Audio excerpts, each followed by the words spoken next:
Hey guys, today I'm going to be doing a review for the movie Rum Diary. I don't think it's necessarily a bad movie, I just think it's not great. I think the biggest problem with Rum Diary is the plot or complete lack thereof. There's really no focus in this movie at all. It just kind of keeps going and doesn't end up anywhere. Because I feel like they try to be like, oh, well, the dilemma here is that, he doesn't know if he should work for this guy who's clearly a criminal or not. But that situation ends in just a couple of minutes, really, so it's really not that big of a deal. There's no conflict in this movie. Honestly, I can almost get past the plot not being that great or not that focused. To me, the real biggest problem in this movie is that the characters are really unbelievable. When I'm looking at Johnny Depp and Aaron Eckhart being these people, I don't see the characters they're playing. I just see Johnny Depp and Aaron Eckhart playing in a movie. I don't believe their characters at all. They're really just cutouts. With Aaron Eckhart,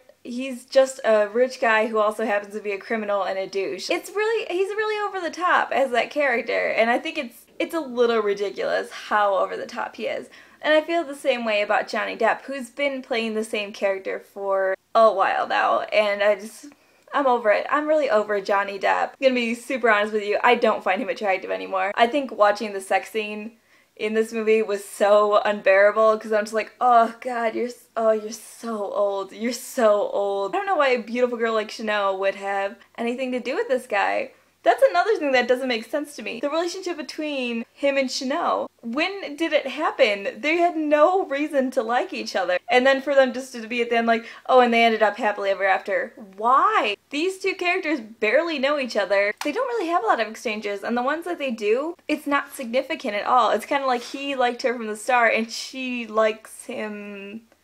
Why? Going along with how unbelievable the characters were, the language they used didn't seem legitimate to me. Like, yes, he was a writer, but nobody talks like that.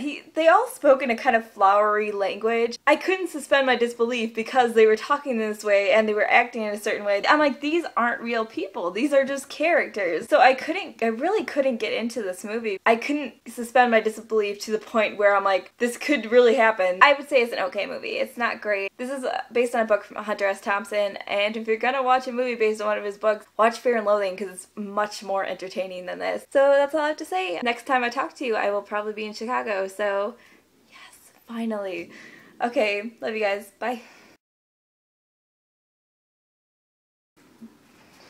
Hi, Molly. Hi, Molly. Oh, you just gonna interrupt my review? Are you gonna interrupt my review? Molly, come here. Come here. Are you gonna interrupt my review? Are you gonna interrupt my review? Oh, are you saying hi, Molly? Sorry. How's it going?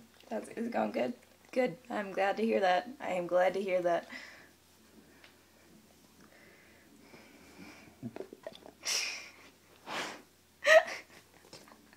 You're so helpful. This is what happens when you live with This is what happens when you live with 6 animals. Thankfully, I will be home in a week where there's not 6 animals. I do love living with animals, but